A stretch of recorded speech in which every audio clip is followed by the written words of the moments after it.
خالد بن ولید کی فوج میں جوان لشکری زیادہ ہیں اور ہر جوان مال و دولت اور عورت کی طرف جلدی جاتا ہے. تو اس پادری نے یہ کیا کہ میں شہر کی ساری بڑی اور خوبصورت لڑکیوں کو لا کر میدان میں کھڑا کر دوں گا اور خالد بن ولید سے صلح کے نام پر میں معاہدہ کر لوں گا. ایک شرط رکھوں گا کہ اس بازار سے گزرتے ہوئے قلعے تک آ جاؤ, صحیح سلامت آ گئے تو چابیاں تمہارے حوالے کر دیں گے. ہم آپ کے لیے لے کر آئے ہیں مفتی صاحب کا بیان, سنے گا تو انشاءاللہ نفع ہوئے گا. چلتے بیان کی طرف. انہوں نے جو جملے کہے تھے تاریخ طبری میں آج بھی موجود ہے. فارسی میں انہوں نے کہا تھا دیوا آمدند, دیوا آمدند, دیو لوگ آ گئے ہیں, جنات آ گئے ہیں ہماری سرحد میں. بھلا آج تک کوئی انسان پانی پر چلتا ہوا نظر آیا؟ لیکن ان ظالموں کو یہ پتا نہیں تھا یہ محمد عربی کے غلام ہیں. مولا اگر چاہے تو دریا بھی ان کے لیے راستے بنا دے. اسی کو اقبال نے کہا تھا, دشت تو دشت ہے دریا بھی نہ چھوڑے ہم نے, بحر ظلمات میں دوڑا دیے گھوڑے ہم نے. ایران کی سرحدوں میں داخل ہو گئے. اب جو ایرانی فوج منتشر ہو گئی, خوف کے مارے تتر بتر ہو گئی. یزدگرد کے پاس جا کر کے خبر پہنچائی گئی کہ مسلمان ایران میں داخل ہو گئے. اسی غم میں کتنے وزیروں کا انتقال ہو گیا. لڑنے سے پہلے ہارٹ اٹیک آتا ہوگا اس زمانے میں, لیکن اب کے ڈاکٹر سرجری یا نئی میڈیکل تحقیقات سے بتا دیتے ہیں, لیکن اس وقت بھی ہوتا تھا. بہت سارے مر گئے مسلمانوں کی آمد کو سن کر کہ یہ ایران کی سرحدوں میں داخل ہو چکے. عزیزان گرامی وقار, پھر اس کے بعد سعد بن ابی وقاص رضی اللہ تعالیٰ عنہ ایران میں داخل تو ہو گئے ہیں. اب معاملہ یہ ہے کہ اس کسرا بادشاہ کی طاقتور فوج کو زیر کرنا ہے. اس طاقتور فوج کو دھول چٹانے کے لیے صرف مسلمانوں کی یہ تعداد کافی نہیں تھی. پھر حضرت عمر فاروق کو لکھ کر بھیجا گیا اور کمک بھیجی جائے اور فوج بھیجی جائے. بہت سارے صحابہ شہید ہوئے ہیں جنگ قادسیہ کو سر کرنے کے بعد. جانتے ہیں ایک اور ادا میں سیدنا عمر ابن خطاب کی بتاتا ہوں. وہ اس قدر تمنا میں رہتے تھے کہ کیا خبر ہے, قادسیہ میں کیا ہو رہا ہے, عراق کیسے فتح ہو رہا ہے, ایران میں کیا چل رہا ہے. روز ایک قاصد آتا تھا خبر لے کر کے, اور جب جنگ قادسیہ فتح ہو چکی مسلمانوں کے لیے, جو قاصد کو حضرت سعد ابن ابی وقاص نے خط دے کر بھیجا تھا, جلدی سے جاؤ عمر ابن خطاب امیر المومنین کو یہ پیغام پہنچاؤ, ہم نے جنگ قادسیہ فتح کر لی ہے. وہ سرپٹ گھوڑا دوڑاتے ہوئے مدینے کی طرف آ رہا تھا, اور حضرت عمر کا حال یہ تھا کہ حضرت عمر خبر سننے کے لیے مدینے میں نہیں, مدینے سے باہر جا کر کھڑے رہتے تھے. ابھی قاصد آئے گا خبر لے کر آئے گا, ابھی قاصد آئے گا خبر لے کر آئے گا. لیکن اس بار کا معاملہ ایسا ہے, میں پڑھ کر کے ہنستا رہ گیا, دل کے اندر عجیب سی کیفیت تھی. حضرت عمر کھڑے ہیں اور قاصد خبر لے کر کے آیا, وہیں سے آپ اس کو پوچھنے لگ گئے کیا خبر ہے قادسیہ کی. وہ قاصد پہچانتا نہیں تھا, وہ گھوڑا دوڑاتا جا رہا ہے اور خبر دیتا جا رہا ہے, ایسا ہوا ہے ویسا ہوا ہے. اور حضرت عمر گھوڑے کی دم پکڑ کر کے دوڑتے ہوئے جا رہے ہیں اور خبر سنتے ہوئے جا رہے ہیں, اور وہ ان کو دوڑا رہا ہے اور خبریں سنا رہا ہے. حضرت عمر دوڑتے دوڑتے تھک گئے اور گھوڑے کے پیچھے آئے. مدینے میں مدینے والوں نے دیکھا, اس گھوڑے سوار کو کہا, ارے میاں امیر المومنین کو کیوں دوڑا رہے ہو؟ وہ ڈر کے مارے اتر گیا, کہا یہ امیر المومنین ہے, میں ان کے لیے خبر لے آیا. حضرت عمر اپنی امامہ کو اتارتے کہتے ہیں کوئی بات نہیں, اور دوڑو اور خبریں سناؤ, اور دوڑو اور خبریں سناؤ اسلام کی فتح کی, اسلام کی پھیلنے کی بشارت ہے. اس کے بعد آپ نے خطبہ دیا, کہا اے لوگوں, عمر کی کبھی یہ خواہش نہیں ہے کہ لوگوں کو اپنا غلام بنائے. میں اللہ کا بندہ ہوں اور اسی طرح جینا چاہتا ہوں جیسے اللہ کا بندہ ہو. مجھے اس بات کی خوشی نہیں ہوگی کہ کوئی میری تعریف کرے یا میرے گھر پر میرے دروازے پر آنے سے گھبرائے. مجھے اس بات کی خوشی ہوگی کہ کوئی بھی شخص اپنی ضرورت کے لیے مجھے یاد کرے اور میں اس کے کام آ جاؤں. یہ خطبے میں آپ نے فرمایا تھا. اس کے بعد پھر اب دور آتا ہے سیدنا خالد بن ولید کا. حضرت خالد بن ولید رضی اللہ تعالیٰ عنہ کو حضرت عمر فاروق کے چہیتے صحابی یعنی چہیتے دوست حضرت ابو عبیدہ بن جراح, یہ عشرہ مبشرہ میں سے ہیں, اور بہت سارے فتوحات میں آپ کا کردار رہا ہے. حضرت ابو عبیدہ بن جراح کو ملک شام کی فتح کے لیے بھیجا گیا تھا. حضرت خالد بن ولید وہیں تھے. حضرت خالد بن ولید اپنی فوج کو لے کر حضرت ابو عبیدہ بن جراح کے ساتھ مل گئے.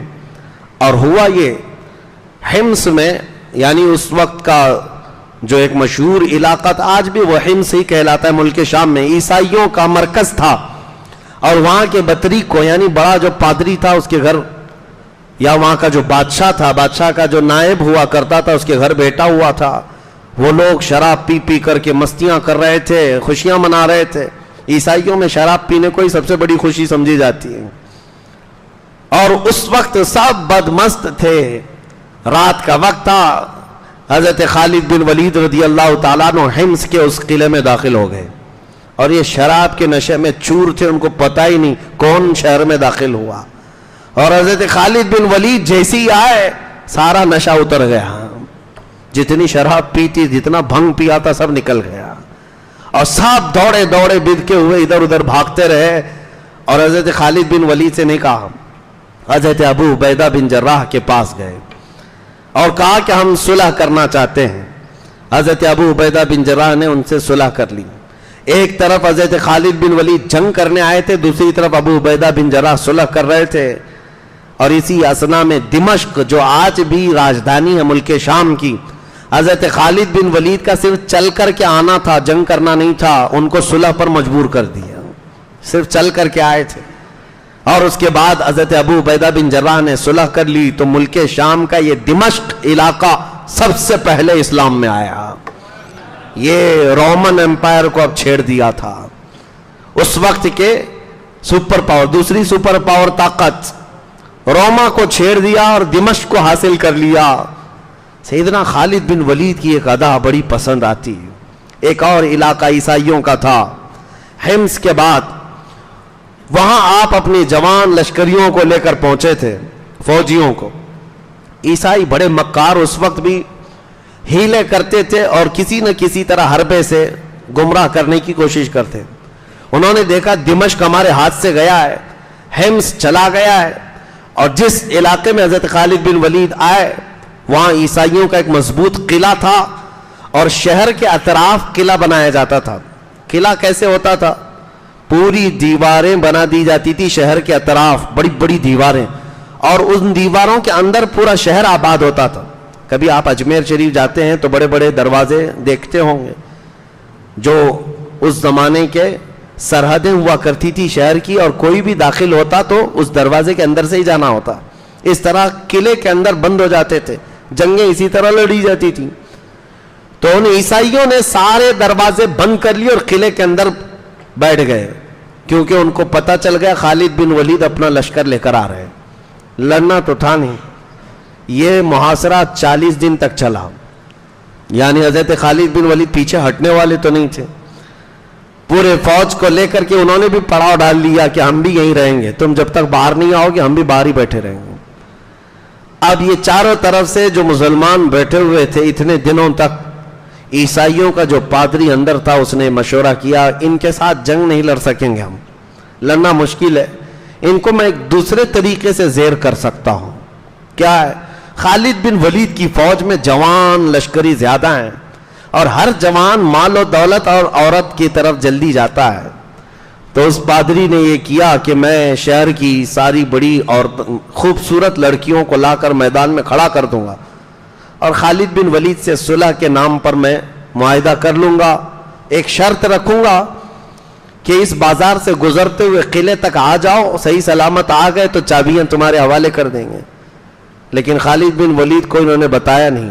جا کر کے خالد بن ولید سے عیسائی پادری نے کہا ہم لڑنا نہیں چاہتے، آپ آئے ہیں ٹھیک ہے، ہم صلح کریں گے، لیکن ہماری یہ شرط ہے 3 دن کے بعد آپ اپنی اس فوج کو لے کر اس بازار سے گزرتے ہوئے قلعے تک آ جائیں شاہانہ شوکت کے ساتھ. تو حضرت خالد بن ولید نے کہا ٹھیک ہے منظور ہے. 3 دن کے بعد جب اپنی فوج کو لے کر کے وہ نکلے تو ان کی یہ گھٹیا اور ذلیل حرکت دیکھ کر رک گئے.